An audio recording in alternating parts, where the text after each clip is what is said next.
A few years ago, I made a list of 10 games that were, at least at the time, considered by popular opinion to be the hardest games on the Nintendo Entertainment System.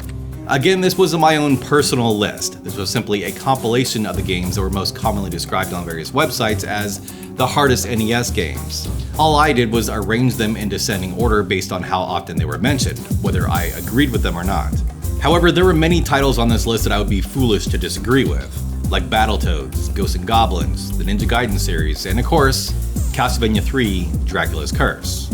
Castlevania is one of my all-time favorite game series, but Castlevania III remains one of the few games in that series that I have not been able to finish, and certainly not for lack of trying. The Castlevania series as a whole is somewhat notorious for its difficulty, and even within this context, Castlevania III is often known as the hard one. But I decided that this is the year I will finally close the books on the haven't beaten Castlevania III chapter of my life. And before we get started, I'll tell you what you probably already know. Castlevania III absolutely is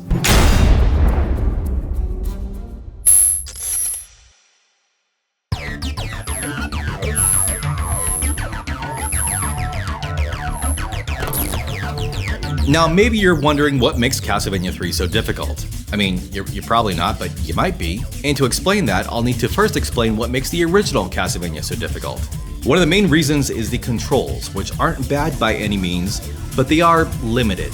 Compared to characters like Mario and Mega Man, Simon Belmont feels, well, I guess heavy is the best way to describe it. He marches along at a steady pace that conveys purpose and determination, but no urgency. It reminds me a bit of Michael Myers or the Terminator, which fits the game pretty well, but will still probably feel strange to anyone who is used to faster and more agile game characters. Adding to this is the fixed height and distance of Simon's jump, which doesn't allow you to course correct in the air like most other platform games. Just like in the Ghosts and Goblins series, once your feet leave the ground, you are committed to that forward motion. This means that every jump has to be purposeful and deliberate. Jumping around with reckless abandon will just lead to unnecessary damage and/or death. The whip attack also takes some getting used to. It's a pretty quick and responsive attack, but there's still a brief wind-up period as Simon first throws his arm back before lashing out with a forward strike. You can power up the whip's strength and its strike distance, but as a melee attack, its range is still limited by default, and you can only whip in two directions. However, I think the main factor that everyone will probably point to when explaining the game's difficulty is the damage knockback, because it is intense. Taking a hit from an enemy will fling Simon backwards. Given the number of open pits in this game, there's a high likelihood that taking even minimal damage will throw you uncontrollably into a bottomless pit. Between the slow movement speed, the slightly delayed and limited range of your primary attack, and the excessive damage knockback, Castlevania is not exactly welcoming to new players. The game offers up the first two stages as a training period, but then starting with the third stage, Castlevania demands absolute mastery of the controls, because that's when it starts mixing intense platforming with the most aggressive enemies in the game. Fleamen bounce around madly and chase you all around the screen, and erratically jumping skeletons pelt you with volleys of bones. Infinite waves of Medusa heads and bats fly at you from off-screen in regular intervals, and lumbering knights throw axes at you while hovering just outside the reach of your whip. Many of the gaps between platforms are just barely smaller than the total distance Simon can cover with a jump, and there's almost always an enemy waiting on the other side to knock you backwards into the pit. Castlevania is an extraordinarily challenging game, and I loved it. This is one of the first games I beat as an adult that really made me feel like I had worked for that victory. Castlevania isn't a game that you could just pop in and immediately be good at. You have to put in the time to learn the controls and find the rhythm of each of the game's 6 stages. The controls may feel stiff and awkward at first, and the stage structure and enemy patterns of every level may feel unfair and overwhelming the first few times you encounter them, maybe even the first few dozen times. But there's a deliberate cadence to Castlevania, and once you fall into step with the game's timing and rhythm, it's easier to appreciate how meticulously and perfectly the game has been built around Simon's movement speed and his jumping abilities. If you're still getting your ass handed to you by Medusa heads and flea men and axe knights, it's not because the game is unfair. It's because you haven't properly learned the steps to Castlevania's dance yet. I don't know if I'd say that Castlevania ever really becomes easy per se, but it is incredibly fair. When I beat this game for the first time, the satisfaction from landing that final hit on Dracula was all the sweeter because of the time that I had invested in the game to learn the controls and the enemy patterns and develop strategies against bosses. And by developing strategies, what I mean is that I learned to spam holy water at every boss in the game.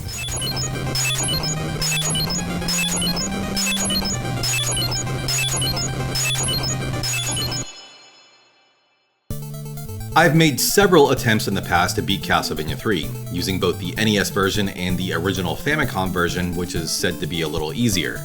Now, it's worth mentioning up front that this game gives you unlimited continues and passwords to save your progress, so it's definitely possible to power through this game in just a few sittings, as long as you're dedicated and keep choosing to continue. The last time I played this game was in 2019, and I don't remember exactly how far I got or what made me finally decide to accept a game over. But if memory serves, it was right about here. But all those game overs are in the past. Tonight is a fresh start, and this time I'm gonna finish this game once and oh, that's right, I forgot about this one. Castlevania III is mechanically very similar to the original game, but almost every detail has been expanded on. It has about twice as many levels as the original game, most of which take place outside of Dracula's castle. There are branching paths and optional stages, so it's impossible to see the entire game on a single playthrough. There are also additional companion characters you can find and play as, which provide new ways to play the game. Grant Dynasty can jump extra high and can change directions mid-jump, and he can also climb on walls and ceilings. Sypha Belnada's equip spells instead of the usual set of sub-weapons, which allow her to blast enemies with a burst of fire, or freeze them with an ice wave and then smash them to pieces with a single hit. Or best of all, shoot out 3 crystal balls that will home in on any enemy on the screen. And most famously, Castlevania III introduces Dracula's son Alucard, who has a 3 fireball attack similar to what Dracula used in the original game, and he could also transform into a bat and fly around the screen. The game's soundtrack has also received a substantial boost. The music in the original game was fantastic and iconic, but Castlevania III's soundtrack is simply amazing. Easily one of the best soundtracks of the entire 8-bit generation. And of course, the game's difficulty has been boosted along with everything else.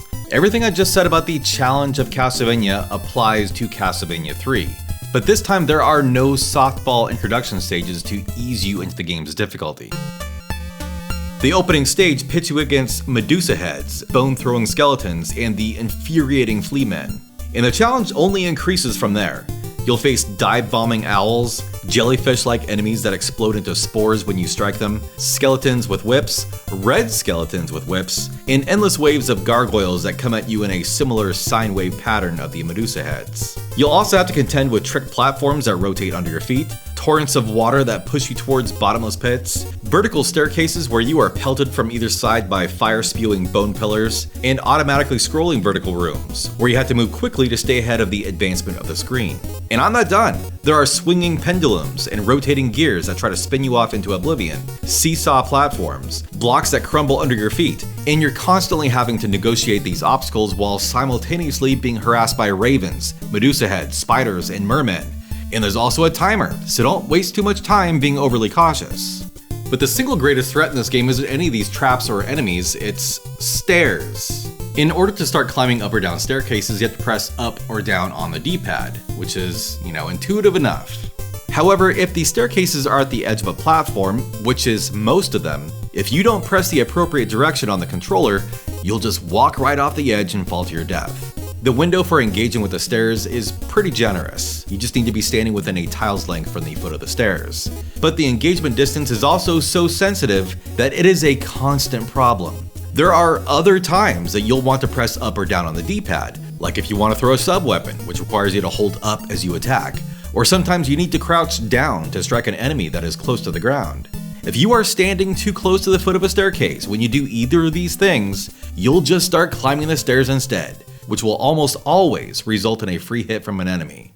In pretty much any given level in Castlevania III, there are more staircases than there were in the entirety of the original Castlevania, and as a result, stair-related injury is easily one of the leading causes of death in this game. I'm pretty sure this is the true Dracula's curse that the game's title alluded to.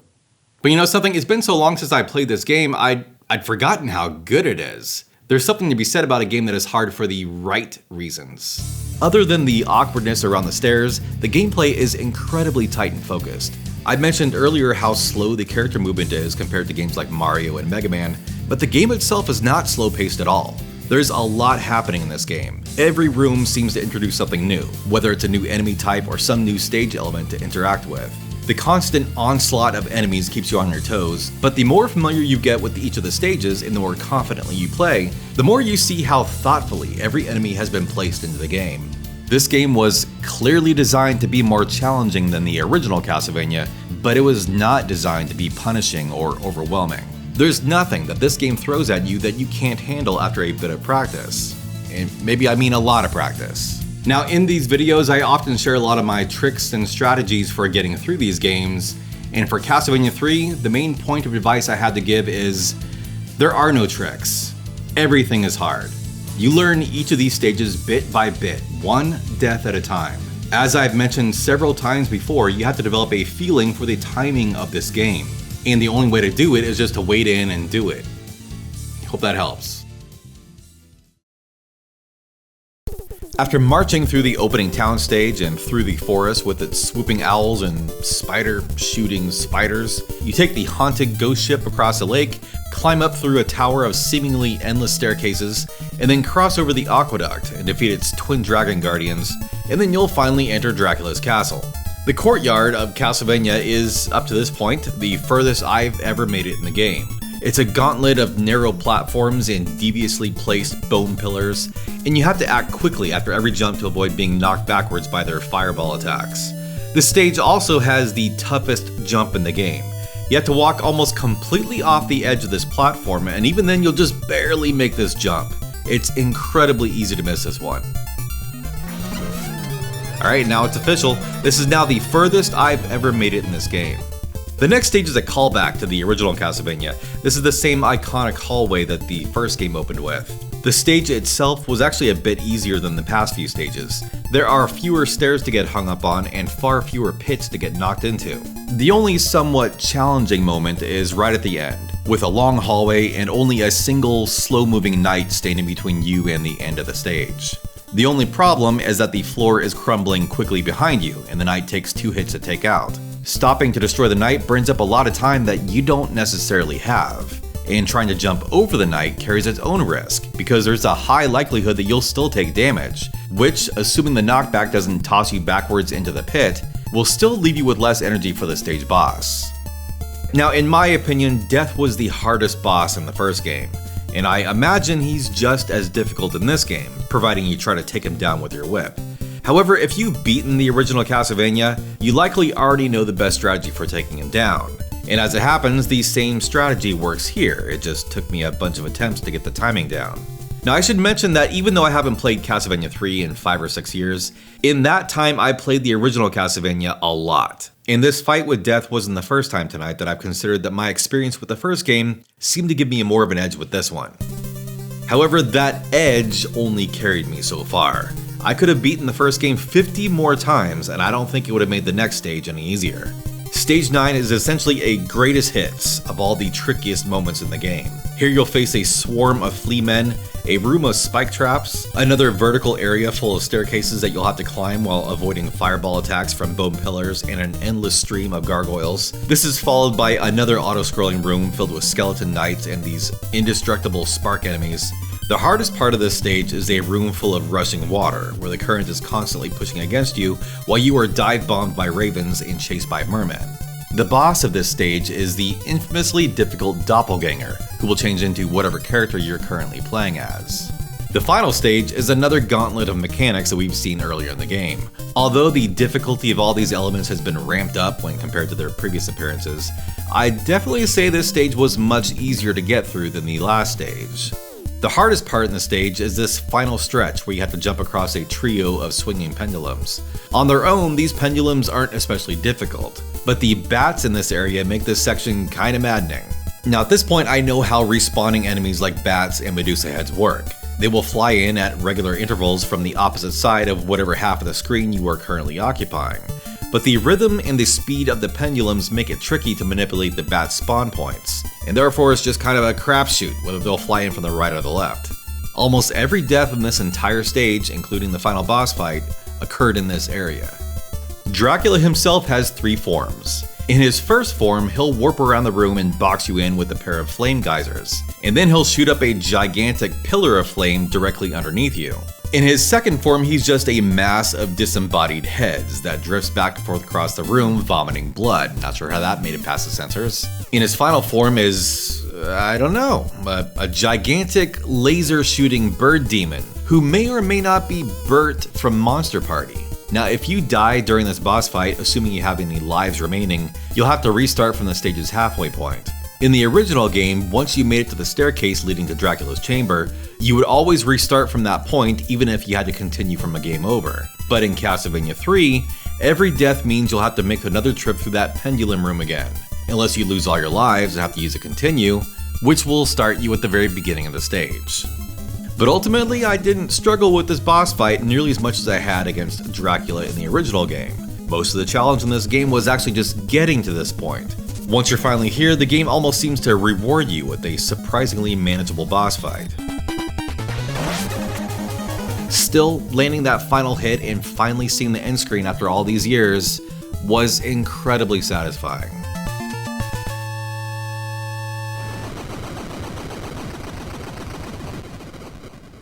And by the way, this was the easy route through this game. Now let's go back to those branching paths I mentioned earlier. At several points during the first handful of stages, you're given a choice to take one of 2 paths.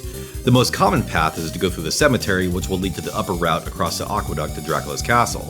This path allows you to rescue Sypha, which is why this route is generally known as the Sypha route. The alternative route is to take the lower path through the catacombs, which will take you under the lake and bring you up to Dracula's castle from below. Along this route, you'll encounter Alucard. The stages in the Alucard route are considerably more difficult than the ones found in the Sypha route, and they're also much less interesting. Now, this would still be worth your while if Alucard was actually a good character, but here's the thing about Alucard. He sucks. His fireball attack is incredibly weak, even when it's fully powered up. The only sub-weapon he can equip is the stopwatch, which everyone knows is the most weak sauce item in the game.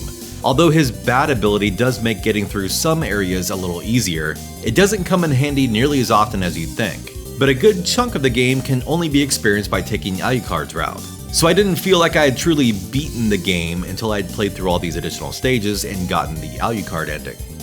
Grant Dynasty can be found in an optional clock tower stage that appears before the game splits between the 2 main routes. His ability to crawl on walls and ceilings definitely has its uses, but getting around corners is a little awkward, and he tends to stick to surfaces even when you don't want him to. Adding the fact that his main attack is a pathetic little knife stab, he was difficult to play as, and I was happy to swap him out with Sypha or Alucard when I had the opportunity. Now, I'd be remiss if I didn't at least say a few words about the Famicom version of the game, because I had to play through this version too to see what all the differences were. Now, there were a ton of tiny differences between the 2 versions, too many to mention actually, but here are some of the more noteworthy differences.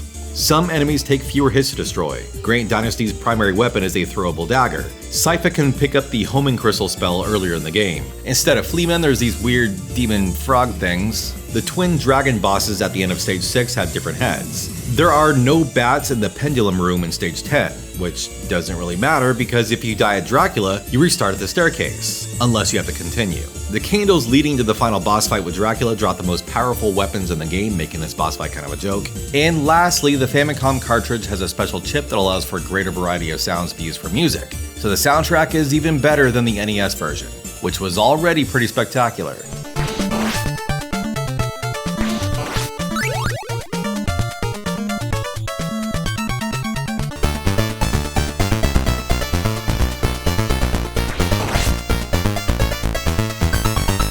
Now, ultimately, you can't really go wrong with either version of the game, but I could say that I honestly had more fun with the Famicom version. So now it's time for everyone's favorite part, where I give this game an arbitrary difficulty rating. I think I give this game an 8. It's a legitimate challenge, but just like the original Castlevania, it's a good challenge. The game gives you unlimited continues and passwords, so you can play through the game at your own pace. But every stage will test you. Some of these stages, particularly in the last half of the game, took me hours to get through the first time. but I never felt that Castlevania III wasn't playing fair. It's easy to see why Castlevania III is often regarded as one of the very best games in the Castlevania series. It often seems to be actively trying to draw your attention away from its considerable difficulty by dazzling you with its excellent graphics and music, and the branching paths and variety of playable characters give the game a ton of replay value. This is a game that I was almost dreading getting around to because I only remembered it as a game that I had shut off from frustration over and over again. But after finally experiencing this game from start to finish, I can remember it in a different way. Not as one of the NES's hardest games, but one of its best.